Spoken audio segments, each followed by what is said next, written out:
Donc cet après-midi, ce qu'on va faire, c'est que on va démanteler une pile carbone zinc qui a été achetée en fait au Dollarama. On en a deux piles D pour 1$, donc c'est très peu dispendieux. Et puis dans une pile de ce type-là, il y a deux composantes chimiques d'intérêt qu'on peut aller chercher pour utiliser pour faire diverses expériences par la suite.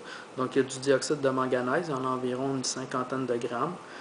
Et puis il y a l'enveloppe de la batterie, donc l'enveloppe interne qui est composée d'un cylindre de zinc pur, dont la masse est environ de 13 à 14 grammes.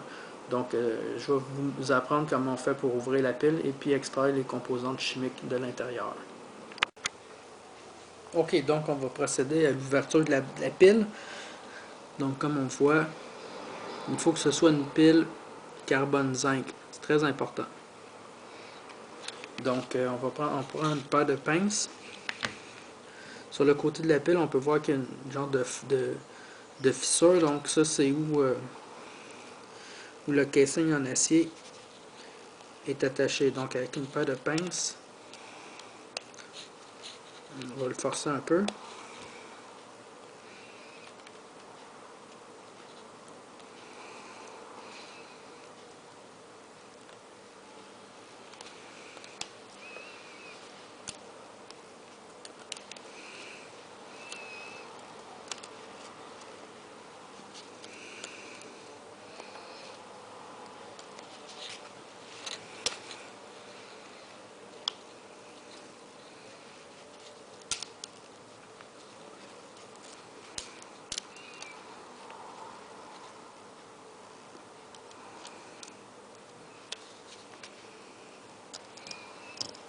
C'est juste bien important de faire attention de ne pas se couper. Une fois qu'on a commencé à lever, on peut faire ça comme ça. Donc on peut séparer les deux pour ouvrir le rouleau d'acier qui recouvre la pile.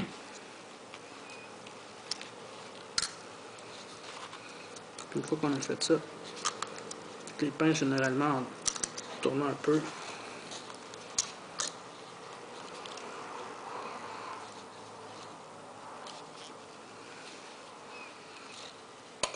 on est en mesure d'enlever cette partie-là ici.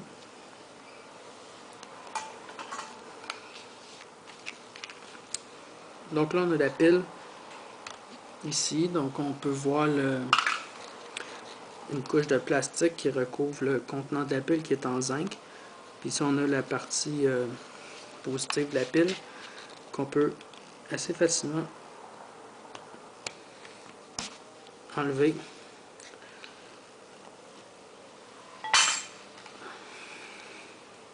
Puis là on peut enlever le plastique.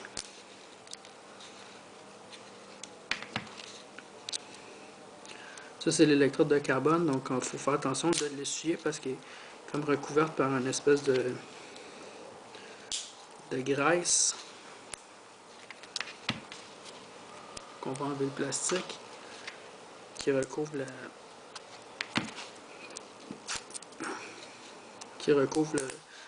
le métal zinc qui est contenu dans la batterie. En fait, qui est l'enveloppe de la batterie.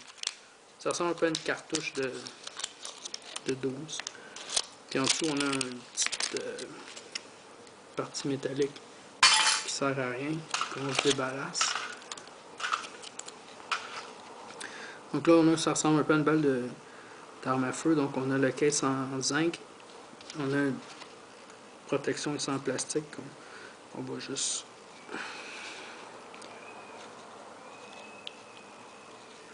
enlever. Et puis ici, on a l'électrode en carbone. Donc ce qu'on peut faire, c'est que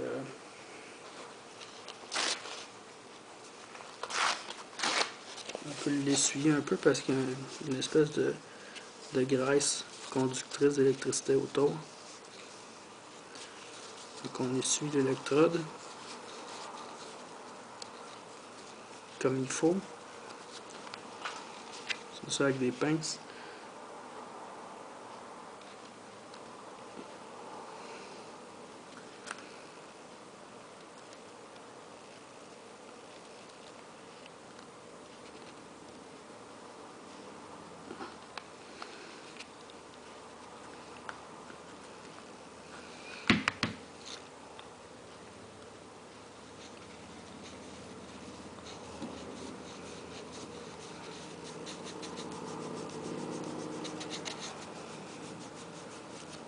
On enlève l'électrode en carbone. Encore une fois, avec le Scott Towel, on va le nettoyer un peu.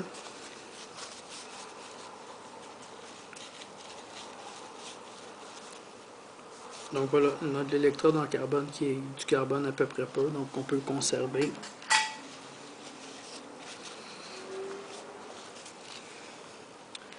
Et puis là, on voit ici qu'il y a un carton. Donc ce qu'on va faire, c'est qu'on va l'enlever.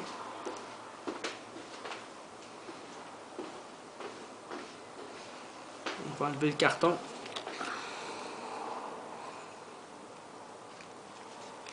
Et puis là, en dedans, ce qu'on voit, c'est le dioxyde de manganèse. Donc soit avec un couteau en plastique ou quoi que ce soit d'autre.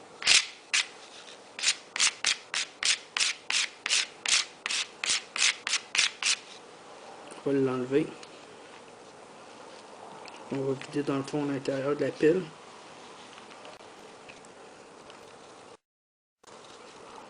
Donc là, c'est le dioxyde de manganèse. Dans une pile d'environ 50 grammes.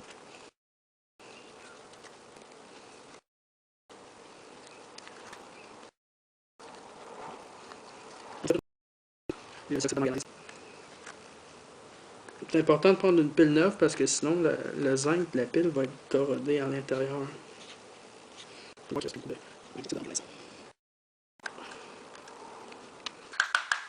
y a un genre de cartonnade en dedans aussi, de la pile. Donc un carton qu'on ne garde pas avec le dioxyde de manganèse. Donc il faut l'enlever. Puis un coup qu'on a fini de vider la pile, on enlève dans le fond la couche de carton. Et puis, comme on voit, c'est un petit morceau de carton. Donc on enlève. Et puis à la fin, on enlève le carton, puis on rince correctement à l'intérieur du cylindre métallique pour avoir notre zinc complètement pur.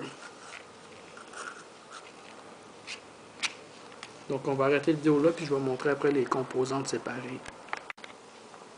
Donc une fois l'opération complètement terminée, donc ce qu'on obtient, c'est notre dioxyde de manganèse, ainsi que le cylindre de zinc, donc qui peut être utilisé comme source de zinc métallique pour différentes expériences chimiques. Puis le dioxyde de manganèse aussi peut être utilisé pour faire des expériences.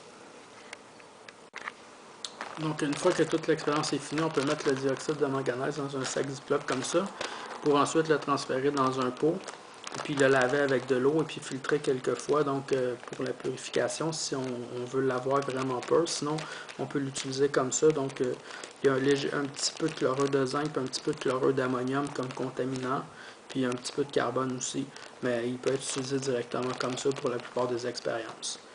Et puis on a aussi notre enveloppe de zinc, donc que soit on prend des pinces coupantes puis qu'on découpe en languettes ou en petits carrés, tout dépendant de l'expérience qu'on veut faire avec, on le prépare de la façon qu'on en a besoin. Merci.